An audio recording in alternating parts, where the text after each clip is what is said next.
Okay, so you want to really dig into Mary Shelley's Frankenstein. Yeah, let's do it. Buckle up. Because today we're diving deep into one of the most iconic scenes in literary history. Okay. Chapter 5, where Victor Frankenstein's creation bursts to life. It's a doozy. It really is, and you've been poring over excerpts of Chapter 5. I have. So, this is where Shelley masterfully flips the script. Totally. Victor's expecting this triumphant moment years in the making. Years in the making, right? Right, but instead she plunges us headfirst into horror. It really is like walking out of a sunny garden straight into a gothic nightmare. Exactly. And Shelley sets the scene with almost theatrical flair. Oh, yeah. It's a dreary night of November rain lashing down that single flickering candle. Right. Every detail amplifies the sense of foreboding. Absolutely. And don't even get me started on those details about the creature's appearance. So forget subtle. Forget subtle, yeah. She goes for full-on visceral. She holds nothing back. No, she doesn't. And she uses this fascinating contrast. Yeah. He's got lustrous black hair, these teeth of pearly whiteness. Right. Almost beautiful. Yeah, Right? almost. And then wham, yellow skin, stretched taut, those unsettling watery eyes, the shriveled complexion. It's jarring. It's like she wants us to feel that same gut-wrenching mix of fascination and revulsion that Victor experiences. She does. And here's where it gets really intriguing. Right? Remember, Victor chose these features. He did. He handpicked what he considered beautiful, the best, but put them all together.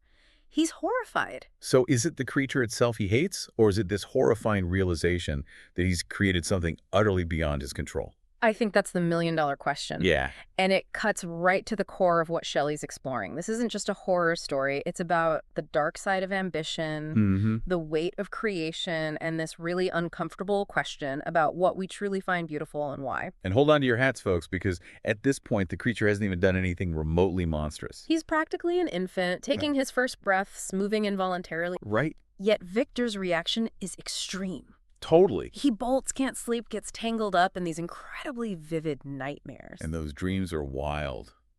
Elizabeth, the woman he loves, suddenly becomes his dead mother. Yeah, how about that? That can't be a coincidence. What do you think this says about Victor's inner state lurking beneath all that scientific ambition? Well, it's a peek behind the curtain of Victor's carefully constructed intellect, wouldn't you say? It suggests a well of guilt anxieties about death, maybe even some deep-seated fear he's been suppressing. It's easy to miss with Victor practically having a meltdown. Yeah. But the creature's actions in this scene are pretty telling. Totally. He's not out on a rampage. He's drawn to the moonlight. Even tries to grin at Victor like a puppy wanting approval almost. Exactly. He's observing, reacting to the world around him. Yeah. There's an innocence there, a vulnerability that Victor completely misses because he's so blinded by his own horror. And the language Victor uses, demoniacal corpse, even comparing his fear to something out of Dante's Inferno. Oh. You'd think the creature had just sprouted another head. Is this a justified reaction, or is Victor seriously overreacting? Well, that comparison to Inferno. Yeah. Shelley wants us to grasp just how deeply this experience has shaken Victor. Okay. This isn't just, oops, I created a weird-looking dude. Right. This is existential dread, the fear that he's unleashed something truly monstrous on the world and on himself. And physically, he's a wreck. Right. Shelley describes him as weak, his pulse racing, totally exhausted, almost like he's on the verge of a total breakdown. Which he kind of is. Right. Remember how we were talking about Victor's suppressed guilt and fear? Yeah. This is where it explodes to the surface. Okay. He's not just running from the creature, he's running from the consequences of his own actions, from the weight of what he's done. And then enter Henry Clerval like a ray of sunshine bursting through the gloom. He's all youthful enthusiasm and optimism, the complete opposite of Victor at this point. Right. What does his arrival tell us about Victor's state of mind? Clerval embodies everything Victor's lost at this point. That pure love of knowledge, that joy in discovery. Okay. He represents the human connection that Victor desperately needs, even if he can't quite accept it yet. And when Victor finds the creature gone from his apartment, the relief is palpable. Oh, yeah. It's like he can finally breathe again. But there's a tragic irony there, right? Right. Because the creature isn't gone, he's out in the world now. Victor might feel a momentary reprieve, but the real trouble is just beginning. And remember how Victor's acting? When Clerval first arrives, he's practically bouncing off the walls, laughing, pacing, unable to sit still. Yeah. It's like he's trying to convince himself and Clerval that everything is fine. It's manic, and Clerval sees right through it. Right. He might not understand exactly what's wrong, but he knows something is deeply off about his friend. And then boom, that intense breakdown. Victor thinks he sees the creature, cries out for help, collapses.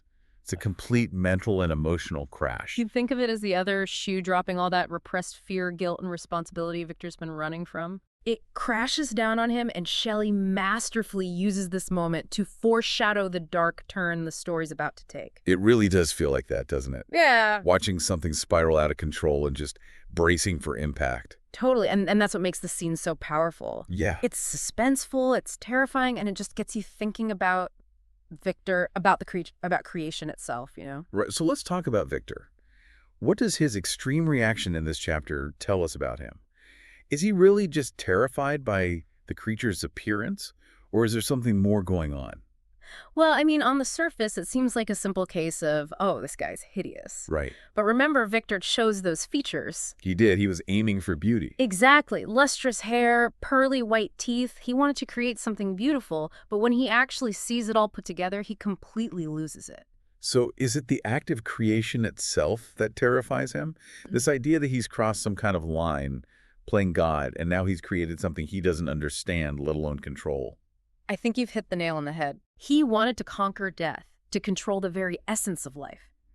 But in doing so, he's unleashed something totally unpredictable, something that doesn't play by his rules. And that right there, the loss of control, the consequences of his actions, Yeah. that's the real horror, isn't it? Absolutely. And what's really striking is how he responds to that horror. How so? His first instinct isn't to help his creation, to teach it, to take responsibility for what he's done. He just runs. He chooses flight over fight. Exactly. And that avoidance, that inability to face what he's done, that's the tragedy of Victor Frankenstein. That's like he's haunted by his own creation. He is literally and figuratively. He spends the rest of the novel running from the creature, but in a way, he's also running from himself, from the weight of his responsibility. Which brings us back to that question we've been circling around. Is Victor Frankenstein ultimately running from the creature? Or is he running from himself and the consequences of what he's unleashed? That's the beauty of Frankenstein. It forces you to confront these big questions, and there are no easy answers. It makes you think even after you finish the book. Exactly. And it challenges each of us to really think about our own ambitions, our creations, and the choices we make when things don't go according to plan. So if you've been following along with our deep dive, go back and reread Chapter 5. Really pay attention to Victor's terror, his guilt, his desperate flight.